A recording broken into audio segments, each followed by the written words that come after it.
let's take things from start. You released in '97 Mind's Eye through Osmose, the French label. I remember getting the promo CD.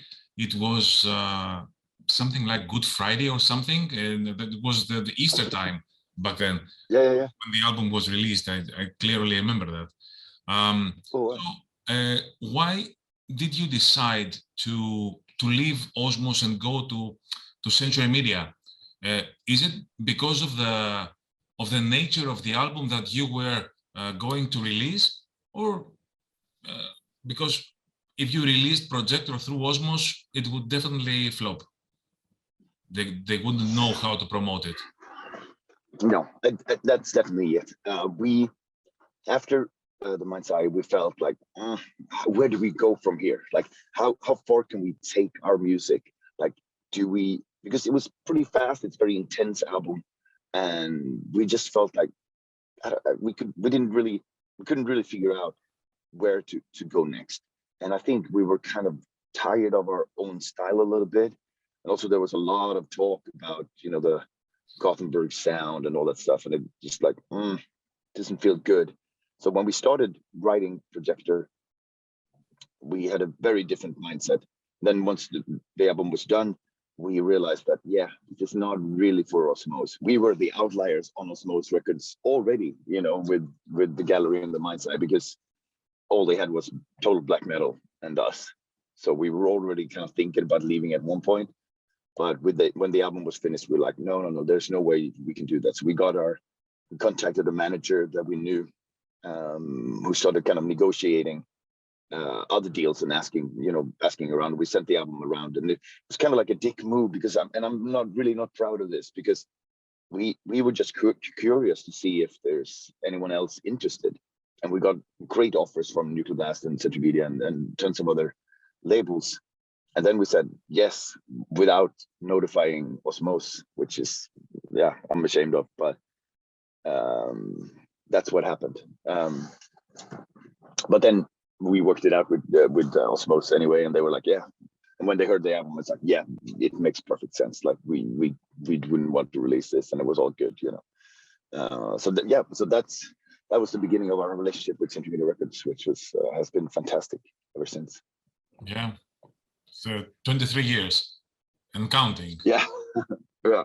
Years and counting. I think that Osmose wouldn't like to release the Projector album, because it was something completely left hand, even for their own for their own taste of music.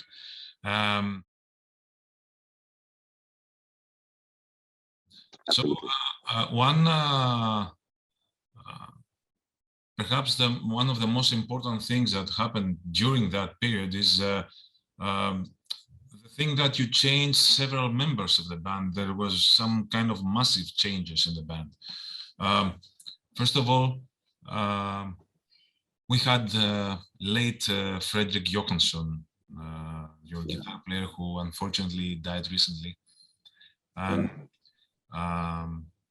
but he was helping you anyway, if I know well. In the recent years, he was with you the last few years, even though he wasn't. He was in the band in another way. No, he's always been a great friend, and I always talk to him about our music. So I will send him demos and stuff like that, and early versions of songs, just so I get his input, because I really value his opinion. And and just like, because when he quit after Projector, it was because of like family stuff. He wanted to start a family and stuff. And we were like, fine, that's awesome. But he's always been there. We always hung out, we traveled a lot together, and he always comes to shows, and he would always kind of also always have like sharp critique about what we were doing, like, I don't think you should do this instead, and that kind of stuff. And that was really, really helpful. So but I think, even though he joined in late 93, just after the recording of Skydancer, but I think it's really evident on Projector is like how willing he was to experiment and try out things that we hadn't done before. Experiment with sounds and moods, and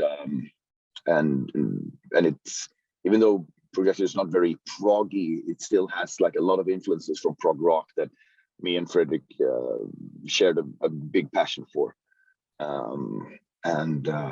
It was really interesting, and I loved recording that album because Fredrik Nordström, the producer, was constantly like just staying up all night, just like trying to figure out like cool new guitar sounds, and experimenting with keyboards before Martin Brännström joined a year later. And I think that's part of the reason why the album sounds very unique, is that we wanted to get away from our own sound as much as possible to create something that we felt was more in tune with what we were feeling at the time, you know. We weren't just angry and frustrated as we might have been on the Mind's Eye. We wanted to express more things, you know, different things than just that. Yeah, I clearly remember that I got almost a different Century Media just a couple of hours before my radio show back then in 1999. And, oh, wow, okay. And got the album and heard the songs. I am a prog fan too. We have done a DJ set together. We know our taste. So, and I wanted to play a song from the new album that would not alienate the fans of Dark Tranquillity, because if we played the song like Auctioned or Day to End or even Free Card, back in the day, it would cause a little trouble. So I played, I remember clearly, The Sun Fired Blanks, because it was the most straightforward song of the that's true. the first time I heard the album. Apart from the guitar player, you chose to replace Martin. You chose to replace Fredrik with Martin, your bass player. Was it because it was easier to find a good bass player, or because you knew that Martin could do the job well? A little bit of both, but mostly it was because Martin really wanted to. He wrote everything on guitar, and if you listen to the gallery in the Mind's Eye, you can tell that the bass playing is pretty much like what a guitar player would do, you know. So Martin was just more into that, and he wanted to. So that was the reason. Like he said, like I can do it. This is what I want to do, and it's just kind of similar to when I switched from guitar to vocals. I was like, I'm not really a good guitar player. I just want to sing, and I was just doing backup vocals and some of the stuff back then. And I was like, this is I'm way more into this than I am playing guitar. And Martin really was like that. He wanted to play guitar and not bass. He had like a 6-string bass, you know, that he almost played like a guitar. So it made perfect sense. And also, like, I can't recall, but I think we kind of had a bass player in mind. Like, we knew Mikael really well, and we were like, yeah, that would be easy. You know, he's awesome, and that would be a perfect fit for the band. You know. Mm-hmm. And if I remember well, the keyboards were played by Fredrik Nordström in the album. Yes. So we like, I think like Fredrik Johansson, maybe Niklas, Martin like wrote a lot of the parts, and then Fredrik played it because we didn't have a keyboard player. So there was always like that. Fredrik Nordström wrote. He wrote. He played some of the keyboards on the gallery as well, and so that's what he did. Like, he helped us out, but because we already asked Martin Brännström years before this, like, would you want to join us? And he was like, I don't know, like, I don't see a place in your music for what I'm interested in doing. So it was only after that he heard Projector that he was like, maybe there is room here. Like, this is actually something we can do, you know. So that's why he joined afterwards. Of course, yeah. And Did you feel while making the album that this might be a do or die record because you completely left the the safety zone of Mind's Eye and Gallery and Sky Dancer, Yeah, and you yeah, moved completely left field, and it might alienate all of your fans? yeah. We did, but I think that's what we wanted. We didn't want to alienate anyone, of course, but we wanted to show that it could be different. And it was, I think, we felt that we were becoming kind of stale, like everything kind of started to sound the same. So I think like we'd done that album, or maybe we wouldn't have continued, because that would kind of take the creative challenge out of it. It would be really boring to just keep going at that point. And I remember we were very dramatic, and I still have a poster of this. We did a show in Gothenburg where we basically said goodbye to our past, and we're ready to kind of start like a new aspect of our music. And so we said like this is the end, and we were very dramatic about it. And we basically, so when we started writing Projector, nothing was fast, nothing was heavy, there was no screaming at all. It was very, very, very different. And but then as kind of it progressed, we started changing it, and it became something else. But we were very, I just remember being tired of the genre we were in, basically. And mostly it was because of expectations and how the music from Gothenburg or Sweden was perceived. It was all like, yeah, you sound exactly like At the Gates and In Flames. And we were like, our whole existence as a band is based on being original and being different from everything. And all of a sudden, like everybody's compared the bands, and pretty much said like, oh yeah, there's a sound, and it's kind of so similar. I mean, of course it wasn't, and I don't think that's really what people meant, but that's how it felt, because yeah, all we ever talked about when we started that was that we wanted to be different from anything else, like be a unique band that no one could make comparisons to. And all of a sudden, like we were lumped together with so many bands, and that was very frustrating. And it was kind of went against everything that we wanted to do with this band, and that's why we did this big change. But in retrospect, I am incredibly proud of what we did, and I really don't care when people talk about the Gothenburg scene or anything like that. I think it's a stamp of approval and something to be very proud of. But at the time, it felt like not an insult, but kind of close to it. Yeah, and you were trying to be innovative, and no one appreciated that. So, and well, they did, but I guess they did, but the way the conversations were, or the talk was that it's like, oh yeah, but you all sound the same. And it's like, oh, what? We try so hard to be different from each other too, but obviously I get it. We all recorded in the same studio, we grew up with the same kind of music, we're all good friends. That's obvious, but I didn't see it that way. There have been so many common things in the beginning of the bands that no, for sure, you can't help but compare you and In Flames, especially in the beginning. I mean, exactly. I totally get that, but yeah, it was just something that was frustrating at the time to deal with, I think. But it was a great surprise for anyone to listen to that kind of change in the sound of any of the Gothenburg bands back then. Yeah. It was something huge. I mean, you didn't change a thing. You changed. You had clean vocals, these baritone vocals that you did. You had the electronic parts. You had the keyboards and the piano. You had the female vocals. All these things together. No band from Gothenburg did this back in the day. No, it's true, and I remember being. I think I was more worried than anything. Like I was like nervous about it.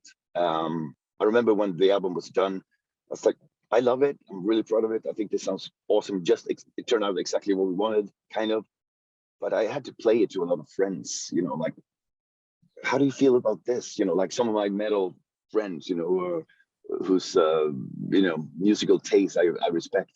and I played it to them, and it's like, how do you feel about this? Is this too soft or too harsh, or what is it? And I was like, no, this is awesome. Like this is cool. Like this is very different, and kind of like it makes perfect sense. And we're like, all right, yeah, And you mentioned before, like when the promo CDs were sent out, I think if I remember correctly, we had on our webpage, and this was '99, so internet was kind of young, but we put out Free Card as like a single, like a digital single on our webpage, before streaming services and all that stuff.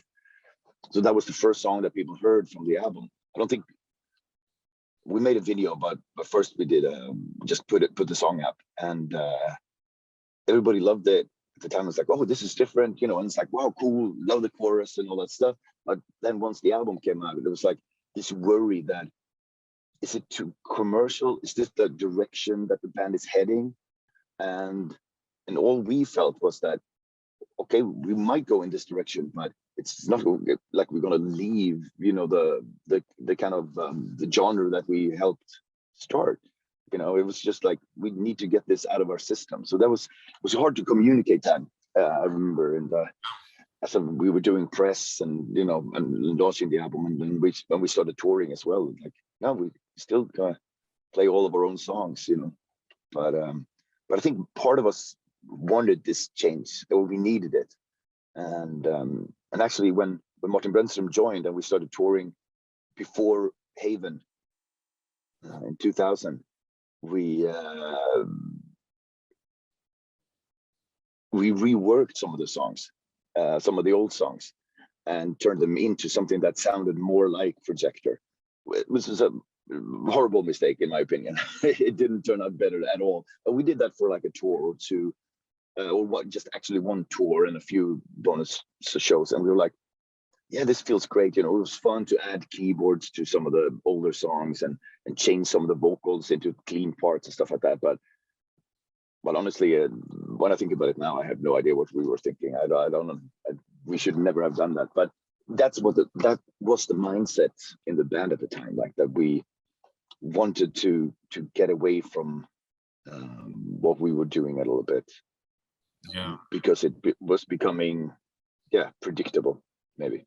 Yeah, but in 1999, I think the average death metal guy who was listening to Dark Tranquillity might not be ready for such kind of change. So you were worried that it was logical that you might get some worries about direction. Oh yeah, and for sure. And it was justified. I think that there's still a lot of people who think like, it's great now, but I didn't like it at the time. Like when it came out, I was worried, and I was like, no, this is not what I want from the band. But then now they can go back and do it. It's like, hey, it's actually fucking awesome. Yeah, of course. We have many. There are many bands that are doing this right now, so it's no surprise for anyone right now. But back then, it was a huge surprise. Pleasant to some, for sure. unpleasant to some others. Yeah. Changing a producer and get out of the safety zone of Fredrik Nordstrom from the time that you decided to do something totally different from that kind of genre. Yeah, I mean, maybe we wanted to do that too, but I think there was a safety in kind of recording at home and someone that we knew. But we also knew that Fredrik was very adventurous, like he wanted things to be different, and he was always challenging us, to push the boundaries, But I think and then later on when we did Haven, he was kind of like upset with us, and we was like, no, this is the direction you should go. And then we recorded Damage Done, and it was like, yeah, fuck, now we're back at it, So it was that kind of guy. How did media take this change of your sound? Because they signed Dark Tranquillity from the Mind's Eye, not the Dark Tranquillity. No. They actually signed us with Projector. So we recorded the entire album ourselves without funding. And then we sent it to Central. What? You just delivered the album to them without Yeah. having listened to it beforehand. Yeah, we had, but so we recorded the album before we had a contract. We just basically had the deal with Osmose still, but we also made like the album cover, all the photos and all the things that Nicholas designed. So we had like a finished product already, and that's what we get sent to Central Media. It's like, do you want this? Yeah, do you want this or not? And I remember going down to Dortmund, where there was it located at the time, and I just had a meeting with some of the people there, and they all loved it, and they were like, "No, this is it." And what was cool about Central Media, they were very diverse. I mean, they had some really cool death metal stuff, and then they also had like Tiamat and bands like that, who are very kind of more adventurous. So I think it made perfect sense. And they said like, this is not a problem at all. We're going to market the shit out of this, and it's going to be great. And it was. So yeah, I'm really happy. They were very, very open-minded. Mm-hmm. And also, since we started like that, you know, where we just like gave them a totally finished product, they didn't have to do anything with it. Everything was as it should. That started like a relationship where we always said like, you're just going to get what you're going to get. That's it. And they were fine with it, which is awesome. Like no interference. If we want advice, of course, we can get advice from them. But other than that, they will just leave us, and they trust us. And I think that really helps in the creative process when we record albums nowadays as well. You know, it's not like they are looking over our shoulders going like, hey, what are you doing? Like, what direction are you going? And they go like, oh, do whatever you want. We know it's going to be fine. Yeah. After all this, yes, you've earned it anyway. Even if it was different in the beginning, then you've earned it. Yeah. Seeing some of the Japanese version and the reissues, the name Projector has full stops before after each letter. Why did you do that? Is it something special, or is it something of the designer, of Niklas, who wanted to do it? I would, I would. I haven't thought about that, but it's definitely just something that Niklas did just because it looks better or cooler or makes some layout sense, you know. So it's definitely like that. But you even changed the logo because it didn't make much of a sense to have this extreme metal logo in this album. No. So yeah, and I said like we wanted to change everything about the band, and then it makes sense to kind of go with the like more stylistic logo, and also we did like the Japanese cover is like the first cover that Niklas did, and then we did another one that we liked better, so we used two different covers for the album, which is still a weird thing to do, but at the time it made sense, I guess. And I mean, Niklas has a very particular kind of taste and an eye for things, you know, and we leave him to it, you know. I think the most controversial song of the album is Day to End, which is entirely written by you. My one and only song critic. Yeah. Did you all agree to release it when you showed it, when you presented it to the rest of the band members? Yeah, I think so. Like me and Anders, like we shared an apartment back then. And he writes on piano, and I was playing guitar and singing. I was just like trying to figure stuff out. And when we were kind of starting to write the album, we were like just trying simple things out, you know. And Anders was really curious to see if we can kind of get away with playing like just like a traditional song, like Auction, for instance. And so we would just sit at home, you know, play together. Like he would play piano, I would play guitar and sing. And then I started working on a song, like the first song that I ever wrote, and the only song I've ever written actually. And the other guys really liked it, and I just like kept playing it and playing it. I always like played it to them when we rehearsed, and then we did it when you know, when we sat home and just had parties or whatever. So it just was one of those songs that eventually it's like, yeah, we got to record it, we got to do something with it, but we don't want it to be just like a acoustic ballad, you know. That's no fun, you know. And that's when Fredrik Nordström really came in to produce that and made it like an electronic track, and made it very, very moody. And he, you know, he Fredrik knows us very well, so he knew that, you know, we are into synth and goth rock and that kind of stuff as well. So he made it very moody and cool. So we had a blast just producing that, you know. It would be fun to, we've never played it. Yeah. So we never played it, but it would be fun to pick it up once in a while and maybe just redo it, like see what it would sound like if we did it today. It'd be interesting. Yeah, and Johanna Anderson, who sang the female vocals on the album, did she? I think I've searched about this, but haven't found any other credits in any other album. Where did you find her? Was it a friend of yours that just joined in and sang the female vocals? No, it's actually it was Anders' then girlfriend who sang, and she's great, but she's very, very shy about it, and she had to be totally alone in the studio when she did it, and she's never sung after that or before that I know of. She's never recorded anything else, but she's great. She has a beautiful voice, and but you would never hear it again, basically, because she's not okay with it. There was a lot of convincing. Like, we were like, no, this is amazing, you're awesome, like, please, you know, help us out. And she was like, no, nobody wants to hear me, you know, that kind of person. She's like that, which is great. But yeah, so it turned out great, but it's yeah, she hasn't done anything else that I know. Did you expect that the album would be nominated for a Swedish Grammys? No. I mean, we had no idea, and we didn't really care too much about those things at the time. We were like, come on, that's silly.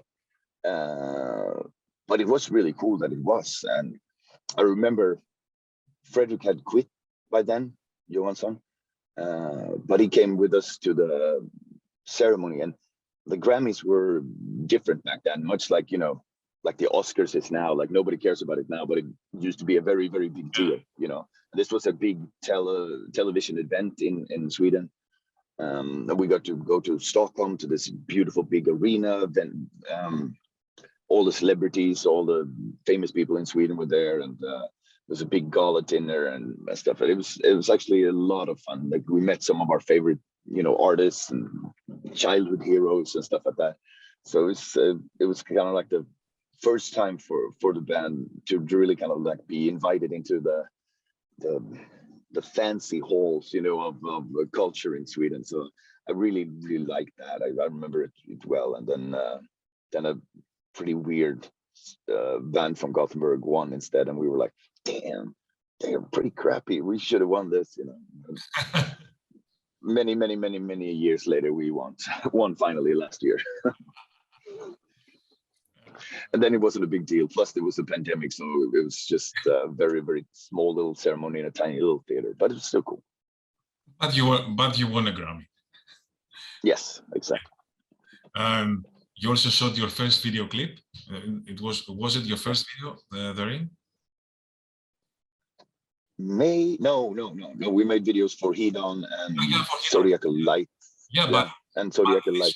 But this one was one of your biggest hits back then, and it now counts something like 2 million views on YouTube, which is amazing for a 1999 song. Yeah, that's true. And I think the video is like really low resolution and weird, and it's weird. I got to go back and actually kind of get the original videos so that we can put them up, because some of them are pretty good. I remember like the Rin was weirdly shot video. We shot it with a friend of ours who made like 3 of our videos, I think. But all I remember is that I was really sick that day. I had like a super high fever. I felt like shit, like bouncing headache, and then we had to shoot for 18 hours or something like that in a warehouse close to where the studio was, and it was absolutely miserable. And that's all I remember. I hated it.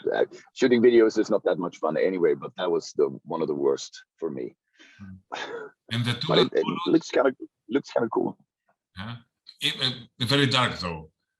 Very dark. Yeah, it's very dark. But there's a scene where I remember there's a scene where I just stand and like close my eyes, and that was just like the director just shot me as I was like super frustrated. I was like, I just want to go home. I feel so shitty. And then he was like, oh, that's gonna be beautiful. It's gonna be a cool part of the video. And I was like, what? I don't know. Like kind of, I don't know. I haven't seen it in forever, but I should. Do you remember the tour that followed? With which bands did you tour after Projector? Yeah, the first show we did, what we played like Tuska Festival in Finland that I remember. I just remember this because it was the first time that Martin Brännström was with us on a tour. So because he joined right after the recording of Projector. And then we went to Japan. We did a couple of shows together with Children of Bodom. And that didn't work at all. And this was weird because so we played Tokyo and Osaka for the first time, and we were really, really excited, of course. Not only because we were in Japan for the first time, but also with Children of Bodom, who were one of our favorite bands. But it was then that we had decided to, do these very different versions of the songs. We didn't play any old material at all, only kind of semi-new stuff that we kind of reworked it to sound different.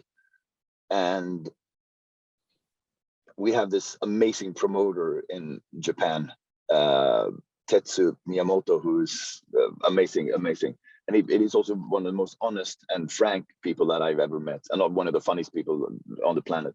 But he said, Japanese people very disappointed because everybody was, they're super, they're just very, very honest and cool.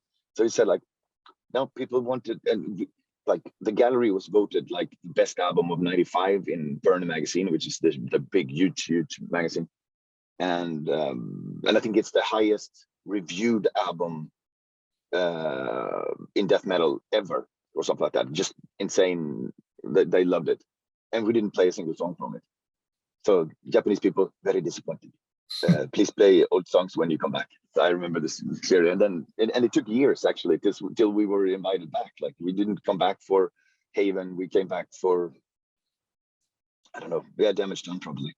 So, but yeah, but then we toured in Europe with In Flames, Children of Bodom, and Arch Enemy. And that's when we kind of felt like, ooh, we should probably play more heavy material. These reworked versions are not really what people want to hear. And then on that tour, I remember us kind of fixing it and going back to original versions of songs.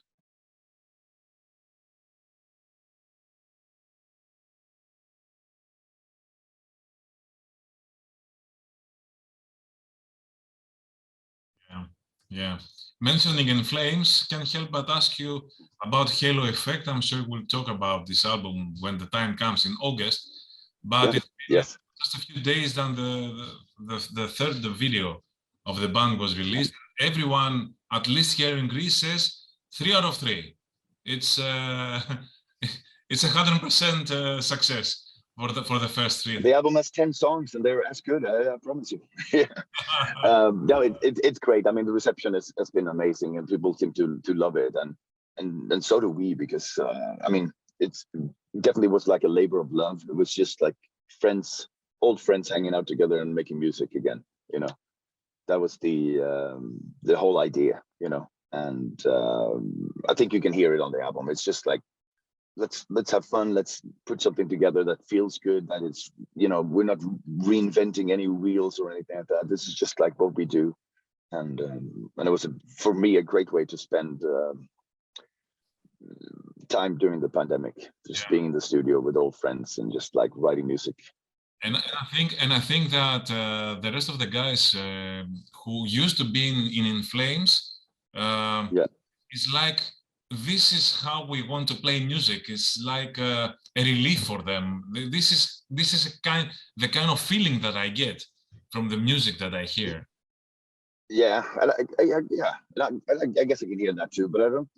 But it really wasn't the idea. I don't think it's not really meant to, like, because In Flames sound like this now, let's go back to what we did originally. It was more like when we started, we felt like, okay, what do we what do we want to sound like? What is this going to be? Like Niklas is a great riff writer. Jesper is great.